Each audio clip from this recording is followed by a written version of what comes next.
미국 국방장관이 미군의 전투태세 강화를 강조하며 한국전쟁을 거론했습니다. 왜일까요? 오늘 생생토크에서 살펴봅니다.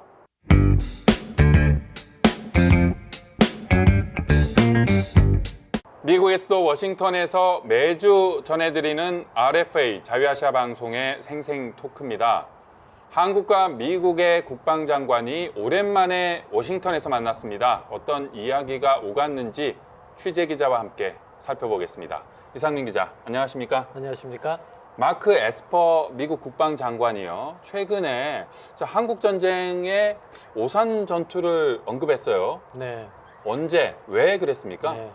지난 15일 날 미국 연구기관인 헤리티지 재단에서 에스퍼 장관이 그날 주제가 미군의 준비 태세에 대한 내용이었거든요. 그때 한국 오산 전투 얘기를 했는데요.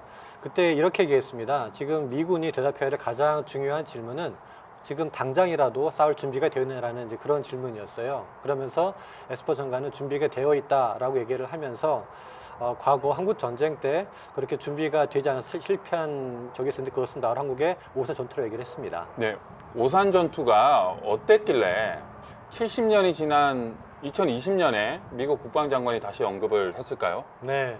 예, 먼저 오산 전투를 설명드리겠는데요. 1950년 7월 달에 그 오산 근처에서, 한국 오산 근처에서 미군과 북한군이 처음으로 교전을 한 전투입니다.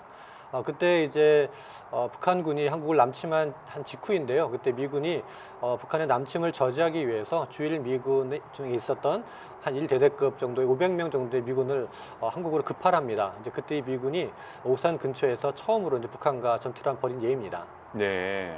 그래서 그 전투 자체는 500여 명이라는 절대적인 숫자가 좀 부족했기 때문에 북한군에 좀 밀렸죠? 네, 그렇습니다. 네. 그때 당시 500여 명이 급파가 됐는데요. 에스퍼 장관은 500명이 보낼 때 너무나 준비가 없었다고 얘기를 했어요. 사실 열어보니까는 탄약도 한 120여월밖에 주지 않았고 전투 식량도 이틀치밖에 없었다고 얘기를 합니다. 네. 그렇다 보니까는 500여 명이 갔을 때 북한군은 한 1개 사단이 내려왔거든요. 그러니까 역부족이었던 거죠. 그래서 에스퍼 장관은 그렇게 아무런 준비 없이 보냈기 때문에 미군이 졌다고 그런 반복이 돼서 안 된다는 것이 그분의 얘기였습니다. 네, 그렇군요. 그러니까 미군은 500여 명 정도의 대대였고 그에 맞서는 북한군은 대대 위에 연대, 연대 위에 사단이라는 그야말로 몇 배가 되는 숫자로 전투를 했으니 당연히 미군이 패배했을 것 같은데요.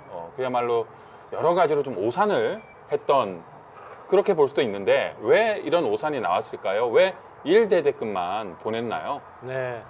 당시 더글러스 맥아더 극동 미군 사령관이 이 결정을 내렸거든요. 이런 패배 이후에 왜 그랬냐는 질문을 받았는데 맥아더 사령관이 이렇게 얘기를 했습니다.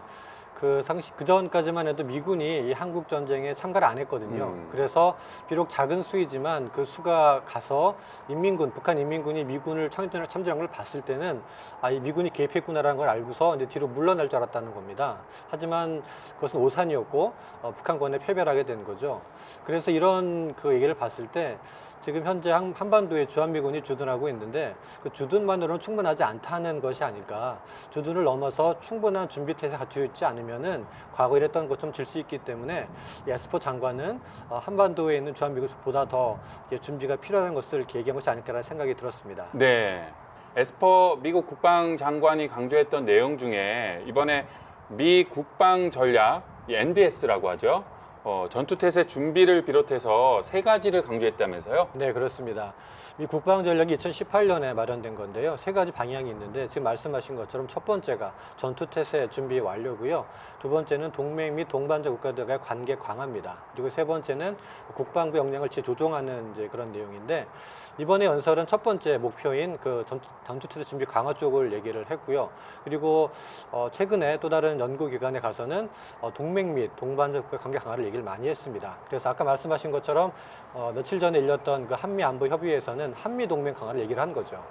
한반도 측면에서 보면 한미동맹 강화에 무게를 둘 텐데 이 부분에 대해서도 여러 가지 얘기가 나왔다면서요? 네, 그렇습니다. 예, 말씀하신 것처럼 그 한미 동맹 강화는, 특별히 한미 군사 동맹 강화는 한반도와 영내 안정에 가장 필요한 것이라는 그런 공감대가 한미 간에 형성되어 있습니다. 하지만 20일 날 그 에스퍼 국방장관이 한 연구기관에서 말할 때는 그 한미 동맹 쪽보다는 지역 내 다자 안보, 즉 최근에 부상하고 있는 그 호주, 일본, 그리고 미국, 그리고 인도 간의 어떤 그런 쿼드라고 하는 사각 협력 체제에 대한 걸 많이 언급을 했습니다. 그래서 최근에 이제 중국의 부상을 미국이 견제하기 위해서 지금 미국이 전반적으로 하고 있는 그런 전략이 그러한 다자 간의 어떤 안보를 협력 강화해서 이제 한다는 측면이기 때문에 다소 어떤 그 한미 군사 동맹 쪽보다는 그런 다자 안보 쪽으로 가고 있는 것이 지금 이 국방 전략이 아닌가라고 보고 있습니다. 네.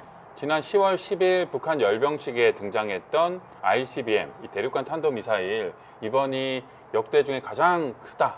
성능은 어떨까? 뭐 이런 여러 가지 얘기가 나왔는데 국방부도 분석을 했죠. 지금 계속 분석 중이라고 합니다. 제가 오늘도 문의를 했는데 지난 10일 날 열병식 때 나온 답도 역시 분석 중이라고 했는데 아직까지 분석을 하고 있다고 합니다. 근데 제 생각에는 지금 국방부 분위기나 미국 조야 분위기는 지난번 열병식에 그렇게 새롭게 북한의 그런 대륙간 탄도 미사일이 나왔지만 크게 이렇게 부각하거나 크게 우려하는 그런 분위기 같지는 않습니다. 지난번에 폼페이오 장관도 그런 질문에 대해서 이렇게 크게 비중을 두지 않고 그냥 북한이 지금까지 미사일 시험하지 않았다는 얘기를 했거든요. 그걸 봤을 때는 아직 분위기는 크게 비중을 두지 않지만 아무튼 지금 분석하고 있는 분위기라고 답이라고 했습니다. 네, 오늘 생생 토크는 미국 마크 에스퍼 국방장관이 미 국방 전략과 관련한 3가지 전략을 소개했는데요. 취재 기자와 함께 살펴봤습니다. 이상민 기자, 수고 많았습니다. 감사합니다.